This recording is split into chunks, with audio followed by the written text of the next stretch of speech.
Guys, I welcome you all to Simple Concepts. My name is विकास और आज का हमारा टॉपिक है UN and the retreat from the multilateralism. आगे बढ़ने से पहले दोस्तों एक ज़रूरी सूचना। अनअकैडमी का प्राइस हाइक का अलर्ट आ चुका है। जल्दी ही कोर्सेज की फ़ीस बढ़ने वाली है, तो इससे पहले कि कोर्सेज की फ़ीस बढ़े आप उसका डिस्काउंट अवेल कर लीजिए। आप अनअकैडमी को सब्सक्राइब कर लीजिए, उनके कोर्सेज का सब्सक्रिप्शन ले लीजिए। आप एक सिंपल सा कोड यूज़ कर सकते हैं, सिंपल YT कोड है, सब्सक्राइब कीजिए अभी और पाइए 10% का discount simple YT code use करने पे। अनअकैडमी एस्पायर के नाम से एक नई स्कीम आ चुकी है जिसमें all India free mock test होगा सभी सिविल सर्विसेज एस्पिरेंट्स के लिए। आप इस मॉक टेस्ट को दे सकते हैं। ये मॉक टेस्ट हर महीने 10 और 25 तारीख को होगा। इसमें पेपर 1 यानी कि GS का जो पेपर 1 होता है उसका ये टेस्ट होगा। इसमें आपको एक्साइटिंग प्राइजेस और स्कॉलरशिप मिल सकती है और आपको काफ़ी सारे बेनिफिट्स इसमें आपको मिलने वाले हैं अगर आप टॉप 50 रैंकर्स में आते हैं। तो अपने आप को शोकेस कीजिए, अपना टैलेंट दिखाइए, अपना नॉलेज दिखाइए और पास कर लीजिए और आ जाइए टॉप 50 रैंकर्स में और अवेल कीजिए exciting prices and scholarships. 10th of October at 10 o'clock 10 AM पे आपका ये टेस्ट होगा अभी। ओके, एनरोल कीजिए। नाउ UPSC CSE की complete preparation batch courses start हो रहे हैं 5 अक्टूबर से 2020। आपको इसको अगर अवेल करना है तो mission UPSC CSE 2021 GS batch courses bilingual, पहला आपका बाइलिंगुअल बैच कोर्स है। देन दूसरा लक्ष्य, ये आपका हिंदी में सेम चीज़ है। इसमें आप 5 अक्टूबर से स्टार्ट हो रहा है, फुल ईयर बैच कोर्स है। पूरा सिलेबस का कवरेज आपका होगा, टॉप एजुकेटर्स आपको पढ़ने का मौका मिलेगा। प्रीलिम्स और मेंस की test series with analysis, PDF study material, doubt clearing sessions होंगे और इंटरव्यू की प्रिपरेशन भी होगी। इतना सब कुछ आपको यहीं मिलेगा अनअकैडमी पे। उसके बाद एक्सपीडिशन स्टार्ट हो रहा है UPSC CSE 2021 GS के बैच कोर्सेज स्टार्ट हो रहे हैं इंग्लिश में। सेम चीज़ 5 अक्टूबर से स्टार्ट होगा और बाकी की सारी चीज़ें बिल्कुल सेम है। एक सब्सक्रिप्शन पे आपको क्या क्या मिल रहा है? एक सब्सक्रिप्शन पे आपको बहुत सारे बेनिफिट्स मिल रहे हैं दोस्तों। सबसे पहले आपको घर से अपने कंफर्ट पे पढ़ने का मौका मिलेगा। देन अनलिमिटेड कोर्स का एक्सेस। उसके बाद टॉप एजुकेटर्स ऑफ इंडिया आपको पढ़ाएंगे all at your home at once. उसके अलावा आपको एक्सॉस्टिव कवरेज मिलेगी सिलेबस की, ऐसी कवरेज आपको कहीं और नहीं मिलने वाली। रेगुलर डाउट क्लियरिंग सेशंस होंगे आपके, लाइव टेस्ट सीरीज होगी, स्टडी मटेरियल मिलेगा आपको PDF फॉर्मेट में जिसमें आप इजीली पढ़ सकते हैं। आंसर राइटिंग की प्रैक्टिस की जाएगी, कराई जाएगी और उसके अलावा आपको मेंटोरशिप गाइडेंस भी मिलेगी आपके करियर को लेके, आपके सिविल सर्विसेज की प्रिपरेशन को लेके, कि आप कभी भी अगर परेशान हो जाओ सो उसकी मेंटोरशिप और गाइडेंस भी आपको मिलेगी, कैसे आपको आगे बढ़ना चाहिए। वन स्टॉप सोल्यूशन है दोस्तों, जैसे कि मैं बार बार बता रहा हूँ, complete UPSC civil services preparation के लिए structured batches are there with the top educators, batches in Hindi, English and bilingual. Late night batches भी अवेलेबल हैं 2 साल के, मतलब बेसिकली 2 साल के बैचेस भी वहाँ पर आपको मिलेंगे। अगर आप अभी ग्रेजुएशन में हैं और आपके पास 2 ईयर्स हैं अपने UPSC प्रीलिम्स के लिए, सो आप 2 साल पहले से तैयारी करना चाहते हो तो 2 साल के बैचेस भी आपके पास है कि आप 2 साल तक पढ़िए और उसके बाद अपना प्री दीजिए। 100% सिलेबस का कवरेज होगा, वास्ट रेंज ऑफ ऑप्शनल्स यहाँ पर है। Prelims test series with evaluation, mains test series with evaluation, dedicated doubt clearing classes यहाँ पर मिलेंगे आपको। डेली करंट अफेयर्स की प्रैक्टिस होगी आपकी। Essay and answer writing practice is there. Performance analysis आप उसको एनहेंस कर सकते हो, आप अपने पीयर टू पीयर पूछ सकते हो, अपने टीचर से पूछ सकते हो। Sectional quizzes are there, interview की प्रिपरेशन आर देयर। अभी सब्सक्राइब कीजिए और 10% का एक्स्ट्रा ऑफ पाइए। आपको सिंपल सा एक कोड अप्लाई करना है, कोड है सिंपल YT। आप यहाँ पे देख सकते हैं, इस तरीके से आप अपने कोड को अप्लाई कीजिए और अभी अवेल कीजिए वो 10% का डिस्काउंट। उसके अलावा अनअकैडमी का चैंपियंस कॉन्क्लेव आ चुका है with power packed sessions by the toppers of CSE 2019-20। तो ये अब YouTube पे डल चुका है, आप अभी इसको देख सकते हैं। 30 सितंबर 2020 को ये हो चुका है, 10 से 12 बजे तक ये कॉन्क्लेव हो चुका है। इंसाइटफुल डेज, आइकॉनिक टॉपर्स इसमें थे 14, टॉप 10 एजुकेटर्स आर देयर और उसके अलावा टॉक्स एंड डिस्कशंस भी वहाँ पर हुई हैं। सो आप इन सभी चीज़ों को देख सकते हैं, अभी आप इसको देख सकते हैं, तो वॉच नाउ।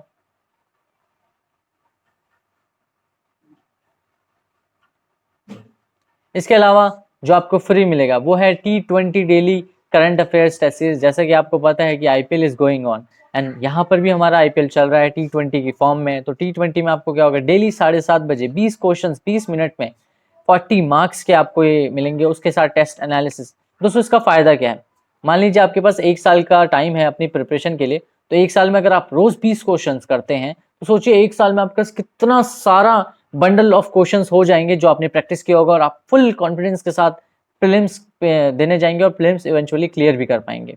अगर आप एक दिन में 20 क्वेश्चन कर रहे हैं, इस हिसाब से आप 1 साल में कितने सारे क्वेश्चन कर सकते हैं, आप 6,000 to 7,000 क्वेश्चन से भी ज्यादा आप अटेम्प्ट कर सकते हैं।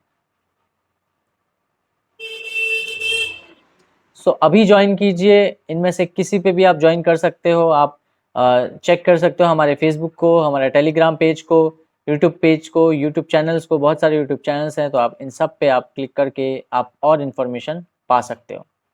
ये कुछ इन्फॉर्मेशन मेरे बारे में है। आप मुझसे कोई भी क्वेश्चन पूछना चाहते हो तो आप मुझे इंस्टाग्राम और ट्विटर पे पूछ सकते हो। Now let's jump on to the topic. Sir topics को देखने से पहले देख लेते हैं यूएनएससी में क्या है, पावर का डिस्ट्रीब्यूशन कैसे होता है। एज यू नो कि यूएनएससी क्या है, यूनाइटेड नेशंस सिक्योरिटी काउंसिल। उसके अंदर there are 5 permanent members, China, France, Russia, UK and USA. ये कुल मिला के 5 परमानेंट मेंबर्स हैं, और हर 2 साल के लिए 10 नॉन परमानेंट मेंबर्स को चुना जाता है। तो ये जो नॉन परमानेंट मेंबर्स होती है इनकी टर्म 2 साल की होती है। और इसमें अगर आप वो देखोगे कि कैसा डिस्ट्रीब्यूशन होता है, तो आप देख सकते हैं अफ्रीका से 3 कंट्रीज, एशिया से 2 कंट्रीज, लैटिन अमेरिका से 2 कंट्रीज, वेस्टर्न यूरोप एंड बाकी कंट्रीज से 2 कंट्रीज, और ईस्टर्न यूरोप से 1 कंट्रीज। ठीक है। उसके बाद जो सिक्योरिटी काउंसिल है उसका मेन प्राइमरी रिस्पॉन्सिबिलिटी जो उसकी होती है वो यूएन के अंदर इंटरनेशनल पीस और सिक्योरिटी और हार्मोनी को स्टैब्लिश करना होता है। ठीक है। यूएनएससी का काम है, यूएन की एक बॉडी है जिसका काम है कि वो इंटरनेशनल पीस और सिक्योरिटी को मेंटेन करके रखे। दूसरा, it is the only UN organ that has the power to make decisions that member states are obligated to implement. तो इकलौती ऐसी यूएनएससी की बॉडी है जिसके पास ये पावर है कि वो कुछ भी डिसीजन लेगा तो वो हर एक मेंबर स्टेट को माननी पड़ेगी यूएन के। बाकी जितनी भी चीजें यूएन करता है अपनी बॉडीज के द्वारा करवाता है वो ऑब्लिगेटरी नहीं है इम्प्लीमेंट करना, वो इंडिपेंडेंट है। अगर वो इम्प्लीमेंट करना चाहते हैं उस पर्टिकुलर चीज को तो कर सकते हैं, नहीं तो नहीं। जैसा कि आप देख सकते हो जो पेरिस क्लाइमेट समझौता या फिर बाकी वो जो चीजें थी, तो उसके अंदर वो ऑब्लिगेटरी नहीं होता, लोग उसमें से रिट्रीट कर लेते हैं, पीछे हट जाते हैं वगैरह वगैरह। बट इसमें से आप पीछे नहीं हट सकते। यूएनएससी अगर कुछ भी इम्प्लीमेंट करता है तो हर कंट्री को, हर member state of the UN को उसको इम्प्लीमेंट करना पड़ेगा अपनी कंट्री में। कॉन्टेक्स्ट क्या है इस टॉपिक का? सी यूनाइटेड नेशंस ने अभी कमेमोरेट किया है, अभी 75th एनिवर्सरी मनाई है उनकी 21 सितंबर 2020 को, और उन्होंने एक डिक्लेरेशन अडॉप्ट किया है। ये जो एनिवर्सरी है कैसे टाइम पे है? ये एक ऐसे टाइम पे है जब हम एक रिट्रीट फ्रॉम मल्टीलैटरलिज्म देख रहे हैं। रिट्रीट क्या होता है मल्टीलैटरलिज्म का? सबसे पहले रिट्रीट को समझते हैं। रिट्रीट का मतलब होता है कि आपने किसी चीज से पीछा छुड़ाना, यानी कि आप किसी चीज से पीछे हट रहे हो तो वो रिट्रीट कहलाता है। You are removing something, you are basically going back away something. ठीक है। उसके बाद मल्टीलैटरलिज्म क्या होता है? मल्टीलैटरलिज्म एक ग्लोबलाइजेशन का ही एक फेनोमेना है जिसमें बहुत सारी कंट्रीज, बहुत सारे मेंबर नेशंस मिलके आपस में ट्रेड करते हैं, आपस में बहुत सारे काम करते हैं। इसको कहते हैं मल्टीलैटरलिज्म। एक बायलैटरलिज्म होता है जो 2 कंट्रीज के बीच में होता है, देन कम्स मल्टीलैटरलिज्म जो बहुत सारी, जो पूरे मेंबर स्टेट्स के बीच में होता है जो कि यूएन के हैं। अभी का जो टाइम है, ये जो एनिवर्सरी आई है, ये एक अनप्रेसिडेंटेड पेंडेमिक को भी झेल रही है। अनप्रेसिडेंटेड का मतलब जो पहले कभी नहीं हुआ, ऐसा कोरोना वायरस की महामारी कभी पहले नहीं आई, तो एक ऐसा अनप्रेसिडेंटेड पेंडेमिक है। यूएन के सेक्रेटरी जनरल ने अपनी स्पीच में कहा था, 22 सितंबर को एड्रेस करते हुए कहा था कि जो पेंडेमिक है ये 5th हॉर्समैन है। 5th हॉर्समैन एक सेइंग यूज की जाती है, एक बुक भी है, एक तरह से प्रलय को सिंबलाइज करने के लिए फिफ्थ हॉर्समैन कहते हैं कि प्रलय आ गई या भुखमरी छाई हुई है, लोग मर रहे हैं, तो ऐसी सिचुएशन को, ऐसे पेंडेमिक को फिफ्थ हॉर्समैन कहा जाता है। तो उन्होंने इसको फिफ्थ हॉर्समैन कहा है। तो आप सोच सकते हैं कि कितना सिवियर है जो भी चीज चल रही है। No one could have predicted कि इसको कोई भी प्रिडिक्ट नहीं कर सकता था कि ऐसा हो जाएगा, ऐसा पॉसिबल है। It has also brought in its wake deepest recession the world has seen since the 1930s। 1930s जबकि ग्रेट डिप्रेशन आया था, उसके बाद से ऐसा रिसेशन वर्ल्ड में कभी नहीं आया। तो वो भी वर्ल्ड देख रहा है। इसने बहुत डिफिकल्टी कर दी है एक और चीज पे, जिसको हम कहते हैं यूएन के एसडीजीज, सस्टेनेबल डेवलपमेंट गोल्स। तो कितने डेवलपमेंट गोल्स हैं? 17 डेवलपमेंट गोल्स हैं एसडीजीज के। और कब तक वो उसको कंप्लीट करना चाहती है? 2030 तक। तो 2030 तक यूएन जो है वो अपने 17 सस्टेनेबल डेवलपमेंट गोल्स को कंप्लीट करना चाहती है 2030 तक। सेक्रेटरी जनरल ने एक और बात कही थी कि वर्ल्ड जो है वो केयरिंग ऑफ ट्रैक हो रहा है इन अचीविंग द एसडीजीज। तो वो अब इसकी परवाह किए बिना वो ऑफ ट्रैक जा रहा है इन एसडीजीज से। चैलेंजेस क्या है मल्टीलेटरलिज्म को? तो challenge to the multilateralism is coming not from the have nots but the main stake holders of the system. तो इसका मतलब क्या? हैव नॉट्स का मतलब होता है जो आर्थिक रूप से बिल्कुल कमजोर है। अगर हम यहाँ पे स्टेट्स को बात करें या फिर कंट्रीज की बात करें, तो काफी सारी कंट्रीज हैं जो लो इनकम ग्रुप में आती हैं। सो उनके पास बहुत सारा पैसा नहीं है और वो इस मल्टीलेटरलिज्म के बिल्कुल खिलाफ नहीं गए हैं, और उनमें से कोई चैलेंज नहीं आया इस मल्टीलेटरलिज्म को। ठीक है, जो चैलेंज आया है वो आया है main stake holders. Main stake holders कौन है? जो डेवलप्ड कंट्रीज हैं और जो डेवलपिंग कंट्रीज हैं, उनमें भी कुछ कंट्रीज हैं। सो उनसे सारी की सारी दिक्कतें पैदा हुई हैं इस मल्टीलेटरलिज्म को। The US is not alone is in withdrawing from multilateralism. बहुत सारे हैं। यूएस मल्टीलेटरलिज्म से विड्रॉ कर रहा है, वो प्रोटेक्शनिज्म की भाषा बोल रहा है कि जो भी चीज करनी है हमारी अपनी कंट्री में विल डू। उसके अलावा चाइना इज देयर। देन उसके बाद आपको दिख रहा होगा यहाँ पर ब्रेग्जिट के बारे में बात की जा रही है। ब्रिटेन ने जो एग्जिट किया यूरोपियन यूनियन से has shown that nationalism remains strong in Europe. कि नेशनलिज्म अभी भी यूरोप में स्ट्रांग है। काफी सारी कंट्रीज, ब्रिटेन बहुत इंपॉर्टेंट कंट्री है। सो वहां पर नेशनलिज्म कितना स्ट्रांग है, राष्ट्रवाद, उसके चलते उन्होंने यूरोपियन यूनियन से अपना नाता काट लिया है और ब्रेग्जिट कर लिया है। It has delivered a blow to the idea of Europe united and whole. Idea जो था यूरोप का यूनाइटेड और होल रहने का, उसको ब्लो किया, उसको ध्वस्त कर दिया उस आइडिया को। Nevertheless the most important development is the position of the US. US की पोजीशन सबसे ज्यादा इंपॉर्टेंट चीज थी इस चैलेंज टू मल्टीलैटरलिज्म को जन्म देने में। As French president remarked in his speech at the UN General Assembly, the US which created the international system as we know today। ये जो आज हम सिस्टम देख रहे हैं, कहीं ना कहीं यूएस का इसमें सबसे बड़ा हाथ है इसको देने में। Is no longer willing to be its guarantor of last resort.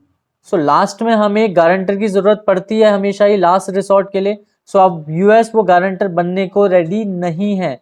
सबसे बड़ी दिक्कत की बात है कि US is no more the guarantor of this last resort. So ये जो इंटरनेशनल सिस्टम जो आज हम देख रहे हैं, ये यूएस के द्वारा बनाया गया है, कहीं ना कहीं उसका इसमें हाथ रहा है। अब वो इसका गारंटर बनने को इच्छुक नहीं है, ऐसा कहना था फ्रांस के प्रेसिडेंट का। यूएस प्रेसिडेंट ने स्ट्रेस किया था अपनी स्पीच में अमेरिका फर्स्ट को, यानी कि उन्होंने कहा था कि अमेरिका उनकी पहली प्रायोरिटी है, उनका खुद का नेशन, और वो प्रोटेक्शनिज्म की तरफ पूरी तरीके से बढ़ चुके हैं। और उन्होंने ये भी सजेस्ट किया बाकी कंट्रीज को कि आप भी अपनी कंट्रीज को पहले रखिए। सो इससे क्या समझ आता है? इससे यही समझ आता है कि वो यूएस जो कि एक सुपर पावर था या है, जिसने इस कंट्री को एक साथ ले जाने में, पूरे वर्ल्ड को एक साथ ले जाने में काफी ज्यादा अपना योगदान दिया, अब वो खुद ही स्टेप बैक कर रहा है इन सब चीजों से, ग्लोबलाइजेशन से, मल्टीलेटरलिज्म से। चाइना ने स्टेप इन किया है to take the advantage of the west retreat from multilateralism. West का रिट्रीट कैसे? वेस्ट में सबसे पहला यूएस रिट्रीट कर रहा है, जो उसने कहा था। उसके अलावा ब्रेग्जिट जो हुआ, ब्रिटेन ने जो एग्जिट लिया, तो और वहाँ पर जो यूरोपियन यूनियन में भी काफ़ी सारी दिक्कतें आ रही हैं। सो उसकी वजह से आप देख सकते हो कि चाइना अब स्टेप इन कर रहा है, चाइना हर जगह अपने पांव पसार रहा है और चाइना ही एक अगली सुपर पावर के तहत आगे बढ़ रहा है। But चाइना's assertion of a role on the world stage is not an embrace of the idea of multilateralism। तो ये जो चाइना आगे धीरे धीरे बढ़ रहा है, इसका जो रोल है वर्ल्ड स्टेज पे, वो एम्ब्रेस नहीं कर रहा है आइडिया ऑफ मल्टीलैटरलिज्म को। क्यों? क्योंकि वो कंट्रीज को डेट ट्रैप में फंसा रहा है। उसने सबसे पहले श्रीलंका को डेट ट्रैप में फंसाया, अफ्रीकन कंट्रीज को डेट ट्रैप में फंसाया। अब वो वहां के जिबूती के पोर्ट को ले लिया उसने, श्रीलंका के पोर्ट को हम्बन टोटा को ले लिया है 99 साल की लीज पे। सो वो सिर्फ डेट ट्रैप में फंसाने पे लगा हुआ है। नेपाल को फंसा रहा है, मालदीव्स को ऑलमोस्ट फंसाते फंसाते रह गया था वो। सो दुनिया की सारी कंट्रीज जो छोटी कंट्रीज हैं, जो मिडिल इनकम सॉरी जो लोअर इनकम ग्रुप है कंट्रीज का, उसको डेट ट्रैप में फंसा रहा है। तो मल्टीलैटरलिज्म नहीं कर रहा है, वो तो एक तरह का सुपीरियरिटी दिखाने की कोशिश कर रहा है। It's flagship belt and road initiative consist of A series of bilateral credit agreements. तो उसमें जो उनका BRI है, बेल्ट एंड रोड इनिशिएटिव है, जिसके तहत वो एक पूरी दुनिया को एक बेल्ट और रोड में बांध रहे हैं। सो उसके तहत जो उन्होंने बायलैटरल कंट्रीज टू कंट्रीज को जो क्रेडिट एग्रीमेंट्स किए, उनको पैसा देने के लिए ईरान को $400 बिलियन की बात कही है, या फिर और भी कंट्रीज को जो पैसा देने की कोशिश कर रहा है, with recipient countries with no mechanism of multilateral consultation और ओवरसाइट। तो उसके ऊपर कोई भी मैकेनिज्म नहीं है उनका कि वो उसको समझा सके किसी को कि क्या उनके पीछे की ऐसी मानसिकता रही है और क्या उन्होंने देख के काम किया है, मल्टीलैटरल कंसल्टेशन उन्होंने किया नहीं है। उसमें ऐसा कुछ भी नहीं झलक रहा है। वो सिर्फ और सिर्फ डेट ट्रैप में फंसा के अपने सेल्फ गेन के लिए काम कर रहे हैं। क्यूरियसली प्रेसिडेंट जी जिनपिंग की जो स्पीच थी UN असेंबली में, उन्होंने ये मेंशन नहीं किया, ऐसा कुछ भी मेंशन उन्होंने नहीं किया, BRI को मेंशन नहीं किया। यूरोपियन यूनियंस और US sanctions against Russia have driven it closer to China. अब रशिया भी एक सुपर पावर था एक टाइम पे, अभी भी है कुछ हद तक, क्योंकि वो हथियार और सिक्योरिटी का सामान तो जरूर सप्लाई करता है इंडिया जैसी कंट्रीज को। So it is there, but European Union और US के सैंक्शन के कारण रशिया भी काफी पीछे हट चुका है अपने इकोनॉमी के कैंपेन में, और इकोनॉमिक ग्रोथ के कैंपेन में वो धीरे धीरे अब चाइना के करीब पहुंच चुका है, अब चाइना के साथ हो चुका है। क्योंकि चाइना से US की दोस्ती नहीं है, चाइना से US की ट्रेड वॉर चल रही है, और रशिया के साथ तो US और यूरोपियन यूनियन दोनों के ही सैंक्शन चल रहे हैं। तो वो अब धीरे धीरे चाइना की तरफ बढ़ चुका है।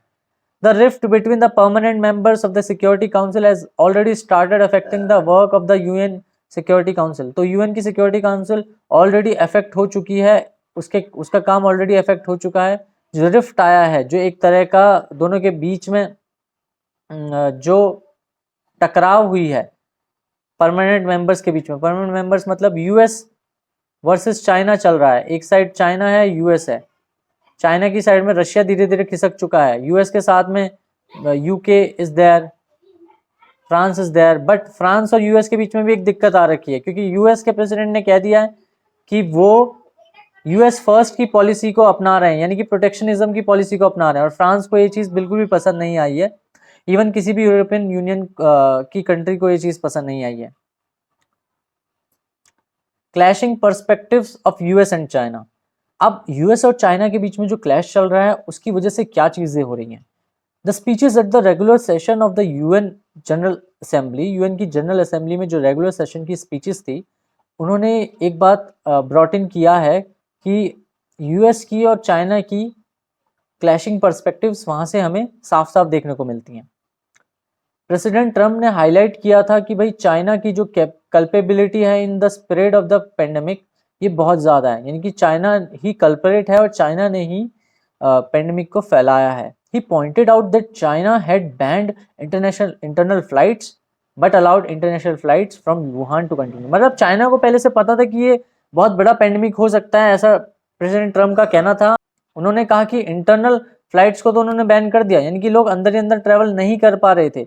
वुहान से लोग इधर उधर ट्रेवल नहीं कर पा रहे थे चाइना के अंडर, या आप कहीं भी ले लो, बीजिंग ले लो, शंघाई ले लो, बट उन्होंने इंटरनेशनल फ्लाइट्स को अलाउ कर दिया। यानी कि इंटरनेशनल फ्लाइट्स जा रही थी वुहान से बाहर की तरफ, विदेशों में फ्लाइट्स जा रही थी अलग अलग देशों में, बट इंटरनल फ्लाइट्स उन्होंने बैन की, यानी कि उनको पता था कि कितना बड़ा खतरा है corona virus. This set the stage for the spread of कोविड-19। यही है जिसने स्टेज सेट किया कोविड-19 के स्प्रेड के लिए। WHO ने भी फेल किया अर्ली वार्निंग देने में, वो भी फेल हुआ क्योंकि वो भी चाइना के पपेट की तरह काम करने लगा। आगे प्रेसिडेंट जी की स्पीच में हम क्या देखते हैं, उन्होंने प्रोजेक्ट द फाइट अगेंस्ट कोविड-19 as a matter of collective responsibility of the international community. सौ चूहे खाकर बिल्ली हज को चली जैसी बात है कि पहले उन्होंने सारी चीजें फैलाई, अब वो मैटर ऑफ कलेक्टिव रिस्पॉन्सिबिलिटी का हवाला देकर इंटरनेशनल कम्युनिटी को बोल रहे हैं कि अब हमें साथ में मिलकर लड़ना है इस कोविड-19 से। He said China will honor its commitment to provide $2 billion का assistance to the developing countries over 2 years. So उन्होंने कहा कि भाई हम एक मदद करेंगे बाकी लोगों की, बाकी कंट्रीज की जो कि डेवलपिंग कंट्रीज जैसे इंडिया, पाकिस्तान वगैरह, उनको $2 बिलियन का असिस्टेंस हम प्रोवाइड करेंगे अगले 2 सालों तक। इंडिया को कोई नाम नहीं लिया उन्होंने, बट जो डेवलपिंग कंट्रीज है, इंडिया तो ऑब्वियसली उनकी असिस्टेंस नहीं लेना चाहेगा और नहीं लेगा। This is not a large amount considering the scale. तो जितने स्केल में कोविड-19 फैला है, पूरे वर्ल्ड में फैला है, तो उसको देखते हुए कोई लार्ज अमाउंट नहीं है जो ऑफर कर रहे हैं। The actual assistance committed to the UN कोविड-19 response fund was a paltry of $50 million in addition to a similar amount placed earlier. तो उन्होंने एक फंड के रिस्पॉन्स में एक बात बोली कि $50 मिलियन का फंड था in addition to a similar amount placed earlier, और पहले भी इतना ही $50 मिलियन का ही अमाउंट उन्होंने प्लेज किया था, और एक्चुअल असिस्टेंस जो कमिटेड थी UN कोविड-19 के रिस्पॉन्स फंड को वो $50 मिलियन ही थी। आगे प्रेसिडेंट मैक्रोन, इमैनुअल मैक्रोन जो हैं प्रेसिडेंट, उन्होंने पॉइंट आउट किया कि that while the US is withdrawing, US पीछे हट रहा है मल्टीलैटरलिज्म से, जो वर्ल्ड है वो फेस कर रहा है चाइना का प्रोजेक्शन बियॉन्ड इट्स फ्रंटियर्स, मतलब अपने सीमा से आगे भी वो बढ़ रहा है और उसका प्रोजेक्शन वर्ल्ड देख रहा है धीरे धीरे हर कंट्री के ऊपर। He also highlighted problems nearer home posed by Turkey's intervention in Syria। वो अपने आसपास भी वो प्रॉब्लम्स देख रहा है कि भाई टर्की का इंटरवेंशन बढ़ रहा है सीरिया में, लीबिया में और ईस्टर्न मेडिटेरेनियन में, which is a breach of international law. तो आप ये इंटरनेशनल लॉ का ब्रीच हो रहा है, यहाँ पर हनन हो रहा है कि आप किसी की भी इंटरनल पॉलिटिक्स या इंटरनल सिचुएशन में आप ऐसे हस्तक्षेप नहीं कर सकते हैं। Sorry, the last was a reference to Turkey sending a drilling ship in Greek and Cypriot exclusive economic zones. Turkish president Recep Tayyip Erdogan कह सकते हैं आप इनको simply, made a detail reference to the Jammu and Kashmir issue. So उन्होंने भाई Jammu and Kashmir का issue उठाया because वो प्रो पाकिस्तान हो रखे हैं and somewhere they are also basically anti India.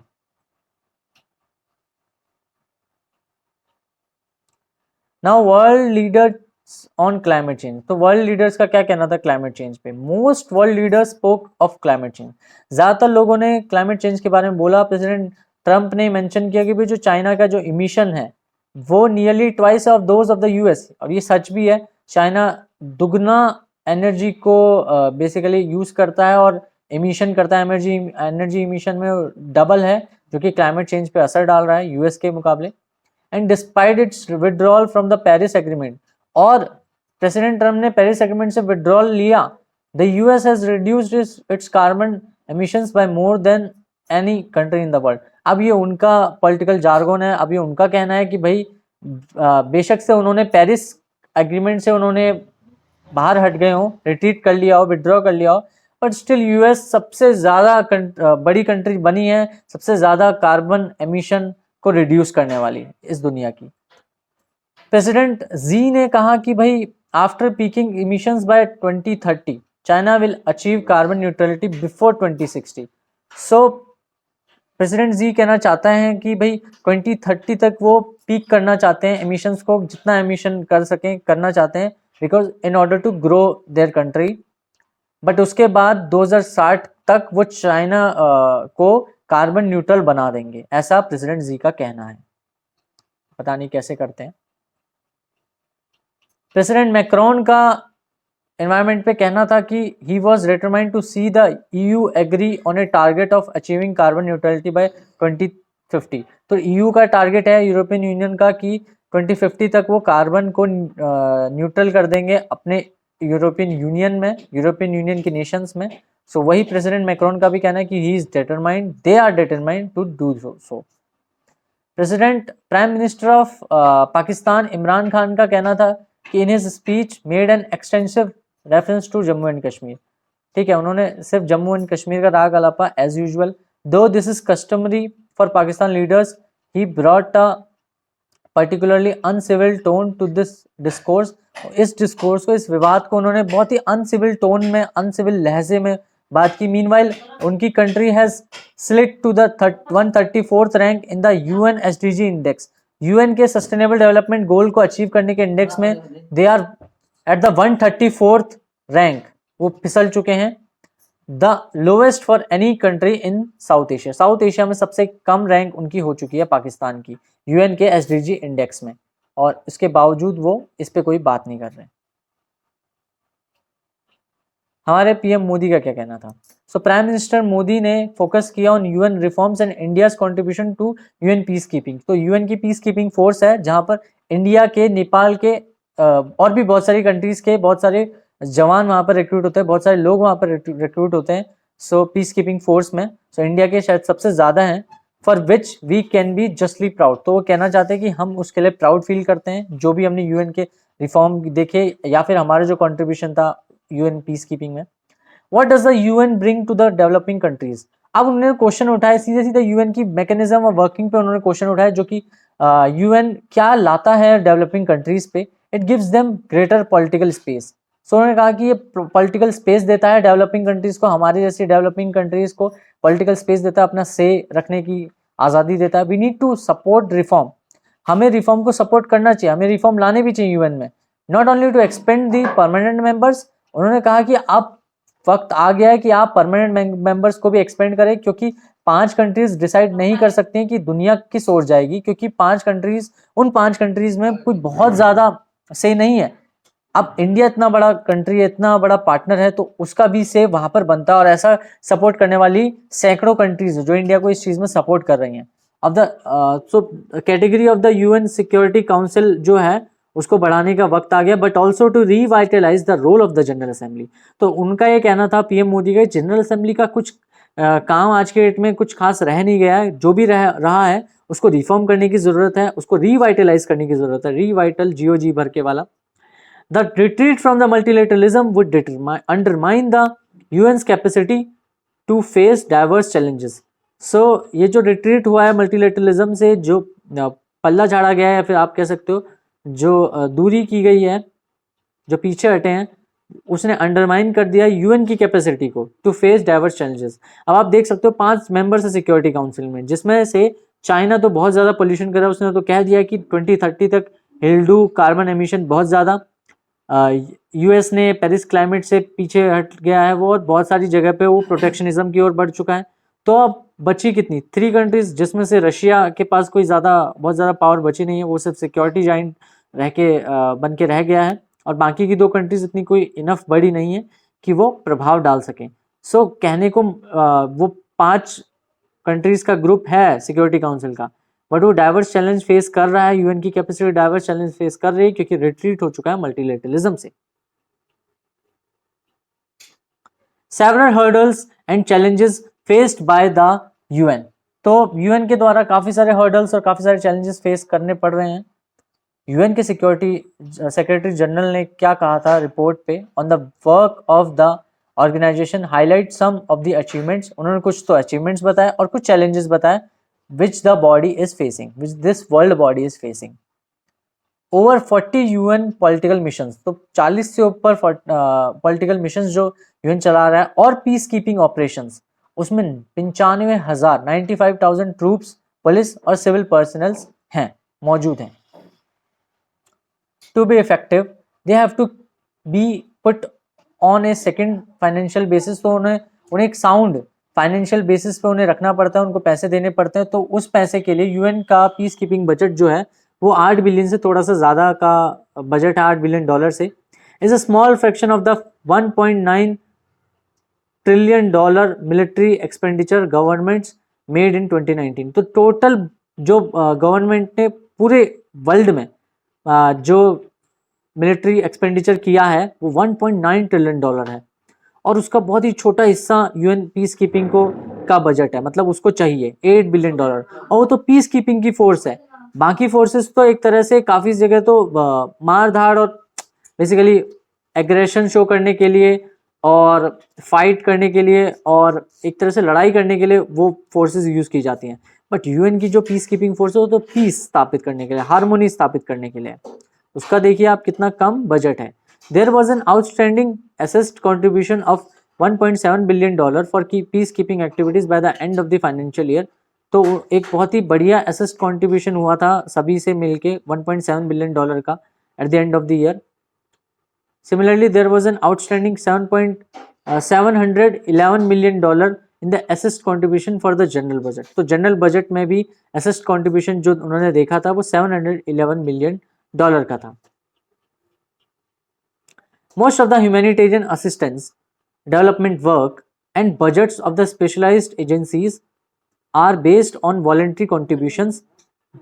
There are calls for increasing public private partnerships. तो ऐसी कॉल उठाई जा रही है कि जो अभी तक वॉलंटरी कंट्रीब्यूशन होता है उसको भी बढ़ाया जाए, पब्लिक प्राइवेट पार्टनरशिप को इंक्रीज किया जाए। This is not a satisfactory arrangement, क्योंकि अभी तक ये जो मिलता आ रहा है ये बिल्कुल भी सेटिस्फैक्ट्री नहीं है और ये बिल्कुल भी फुलफिल नहीं कर रहा डिमांड्स को। UN provides public goods in terms of peace and development. UN जो है वो पब्लिक को कुछ प्रोवाइड करता है in terms of peace and development, peace और डेवलपमेंट प्रोवाइड करता है often in remote parts of the world. Remote part जहाँ पर लोग नहीं पहुँच पाते हैं, जहाँ पर बेसिकली साधन नहीं पहुँच पाते हैं। There may not be enough appetite on the part of corporations. Corporations को ज़्यादा ज़रूरत नहीं हो सकती है maybe, but UN remains an intergovernmental body. तो यूएन फिर भी अपना काम करते जा रहा है। पीएम मोदी ने रिफॉर्म की बात कही है ऑफ इट्स आउटडेटेड स्ट्रक्चर्स। जो यूएन का आउटडेटेड स्ट्रक्चर है उसको ठीक करने की बात कही है, pointing out that in the absence of comprehensive changes, अगर कॉम्प्रिहेंसिव चेंजेस का एब्सेंस होगा तो जो वर्ल्ड बॉडी है वो क्राइसिस ऑफ कॉन्फिडेंस फेस करेगी और कर रही है इस एब्सेंस ऑफ कॉम्प्रिहेंसिव चेंजेस के तहत। While the world appear harsh given the occasion, they can hardly be faulted. तो वर्ल्ड हार्श अपीयर हो सकता है बट उसको आप हार्डली फॉल्ट कर सकते हो क्योंकि किसी के पास कोई से है ही नहीं, कोई पावर है ही नहीं। India has been at the forefront of demanding reform in the UN. India सबसे आगे रहा है यूएन में रिफॉर्म की डिमांड के लिए, particularly its principal slogan the security council for decades. उसका जो प्रिंसिपल ऑर्गन है security council, for decades India कहता आया है कि staking its claim as one of the world's largest economies and most populous countries. तो इंडिया दुनिया की फोर्थ लार्जेस्ट इकोनॉमी है और दुनिया की सेकंड मोस्ट पॉपुलस कंट्री भी है। उसका से भी तो बनता है इस यूएन की सिक्योरिटी काउंसिल में। वो से कहाँ है, वो क्लेम इंडिया करता आ रहा है डेकेड से, दशकों से। With a track record in promoting a rules based international order. तो ये एक ट्रैक रिकॉर्ड के साथ वो कहता आ रहा है कि आपको ऐसा भी इंप्लीमेंट करना चाहिए। And contributing to peace keeping through UN forces. और यूएन फोर्सेस के तहत जो पीस कीपिंग फोर्स उनकी है उसमें इंडिया के सबसे ज्यादा सोल्जर्स डिप्लॉयड है। कंक्लूजन में इतनी ही बात है कि it is some comfort that the UN 75th anniversary declaration passed by all member countries this week pledges to upgrade the UN with a commitment to instill new life in the discussions on the reform of the Security Council. So यही कहा जा रहा है कि instill new life in the discussions, जो discussion हुई है उसमें से कुछ नया निकले on the reform of the Security Council. Those words can only be realized if the UN's permanent members recognize the deep peril the UN faces. जो peril में घुसा पड़ा है UN, जो फेस कर रहा है, support the UN reform process. अगर उसको यूएन के रिफॉर्म को सपोर्ट करे ये परमानेंट मेंबर्स यूएनएससी के, तभी वो काम हो पाएगा। And act that will require looking beyond their own interest. उनके इंटरेस्ट के बियॉन्ड, जैसे यूएस कह रहा है कि हमारे इंटरेस्ट के तहत हम काम करेंगे, तो उसके बियॉन्ड भी अगर आप देखोगे तभी greater good of the world achieve हो पाएगा। And then only be peace building architecture would be established. Set in this lecture. Thank you so much for watching it. Keep studying, keep learning. God bless you all. Jai Hind.